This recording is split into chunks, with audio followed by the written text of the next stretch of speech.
Good evening and welcome back to Sports Talk ATL. I am Chase Earl, joined by Alex. Lord, a lot of football to talk to. We had the playoffs in the NFL wrap up. Well, there's still a game left, and the Vikings and the Rams, but we also had the college football playoff, national championship. We'll get into all that, but we got to start with the Falcons news. Jimmy Lake has been relieved of his duties. This kind of seemed like it was coming based on the words from Raheem Morris. He didn't defend him at his end of season press conference. He's relieved of his duty. So the Falcons have a search once again for another defensive coordinator. What is this? The fourth in the last 5 years or something insane like that.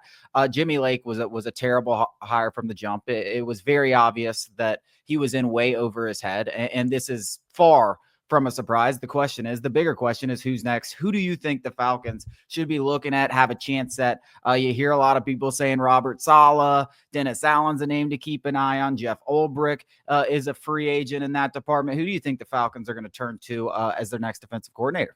Think or should is different. Think it'll be Ulbrich. I feel certain. And the only reason that wouldn't happen is if he isn't interested. I would be shocked if the Falcons don't at least interview him. I think that the path has already been laid. If you're looking for any candidate who hasn't spent time with Raheem Morris or Terry Fontenot for that matter, you could cross them off the list. I mean, neither of these guys, this entire organization doesn't hire outside of its inner circle. If they don't know your family, you're not going to be hired. I mean, it's that simple. It's a flawed hiring practice.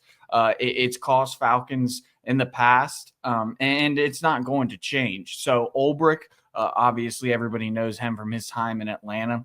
I mean, isn't that funny though? Just thinking back to 2020, you have an interim head coach in Raheem Morris who they pass on, and then they go back to him, and then now there's a defensive coordinator. And who was the defensive coordinator back in 2020 for that season after Dan Quinn was fired? It was Jeff Ulbrich. He spent 3 years with the Jets. Since then, a lot more talent in New York on the defensive side of the ball. Robert Saleh. That's true. That's true. There's no doubt about it. But he was also the interim head coach.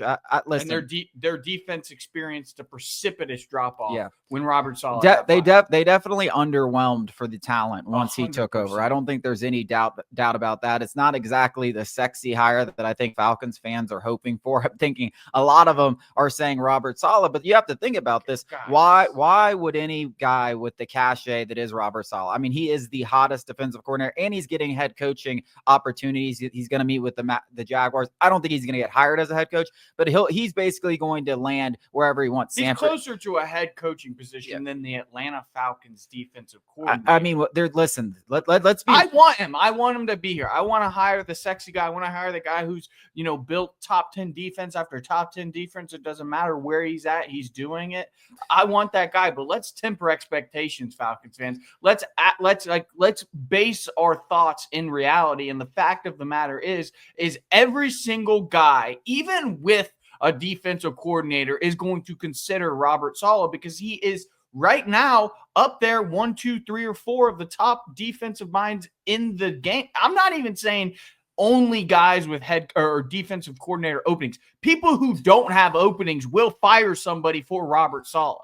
Yeah, and let's be real about the Falcons situation. There's not a lot of talent on the defensive side of the ball. There's not a lot of young talent. They don't have a bunch of draft picks. They don't have a bunch of cap space. So this is, from a talent perspective, one of the worst rosters on the defensive side of the ball. And then to even further that, you have a coach in Raheem Morris who I don't know how you could say he's not on the hot seat. If the Falcons don't make the playoffs this year, you have to think he is likely going to be fired alongside Terry Fontenot. And where does that leave you as the DC? Out the door, looking for a job. So you kind of got this lame duck situation where if you don't perform this year or next season in Atlanta, everybody is going to be gone. So it's not exactly a sexy position. So I agree. You have to temper expectations. That's why we're talking about Jeff Ulbrich. I think an interesting name, though, Dennis Allen, who was fired by the Saints. I think that is a much better, in terms of realistic and actually excitable hire, is Dennis. Like Jeff Ulbrich has the top defenses with the Jets, but those weren't his defenses. Yeah. Don't kid yourself.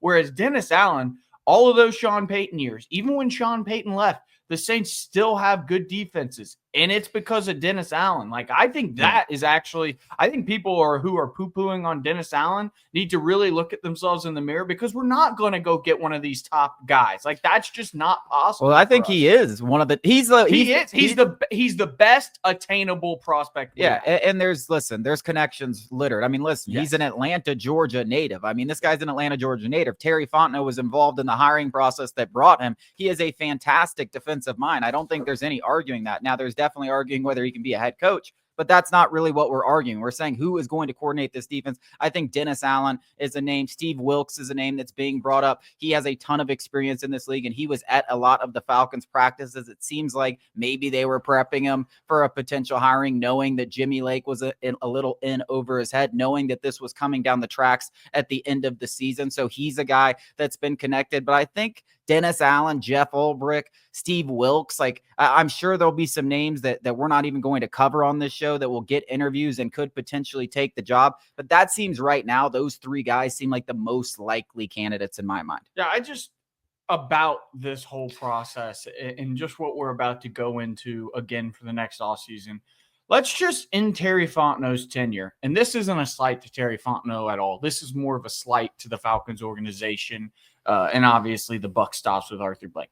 Since Terry Fontenot has taken over in Atlanta, that was 2021. He had the 2021 draft. He has been drafting defenders with different schemes pretty much every other offseason. So the first one was obviously Dean Pease. He was 21, 22. He retired. Then we switched to Ryan Nielsen's defense, which was different than Dean Pease. We fired, obviously Arthur Smith's entire staff. So we were drafting for Dean Pease's scheme, and then we were drafting for Ryan Nielsen's scheme, and then we were drafting for a Raheem Morris / Jimmy Lake scheme. And now if we change again, this is the type of non-cohesive bullcrap that keeps the Falcons stuck in mediocrity. This is the exact stuff that I keep harping on, that it's easy to be pessimistic about when you're talking about this team, that we have no rhyme or reason what we're doing.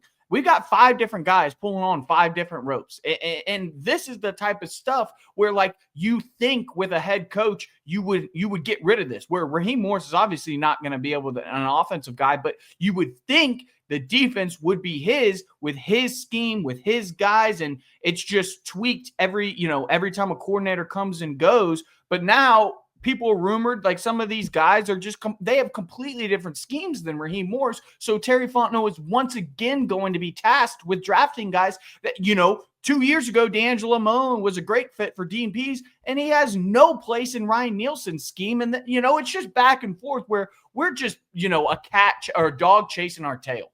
Yeah, I mean, there's no doubt. The one interesting aspect of this entire hiring cycle the Falcons are about to go through is kind of goes back to what we talked about with Raheem Morris when he was building his staff initially. Everyone praised him for his ability to go out there and use his connections to build this fantastic staff. And then he hired Jimmy Lake, who appeared to be a buddy hire. And obviously we know that turned out absolutely horridly. Now he has a chance to right this wrong. Can he use that cachet that he supposedly has around the league, which I'm starting to really question, because I just don't believe he has that kind of pull. Yes, people would like to work with Raheem Morris. They also like, you know what they like more than that? Winning and being a part of good, successful staffs that, like Kyle Shanahan in San Francisco and other places, Sean McVay. Like, they'd much rather work with one of those coaches because they're likely going to get promoted because of the success, just like Raheem Morris did in the future. So this cachet that was rumored around Raheem Morris, it's going to get tested. I'm very interested to see what he's able to pull, but we're going to discuss this a lot in the next coming weeks. We got a lot of football coming up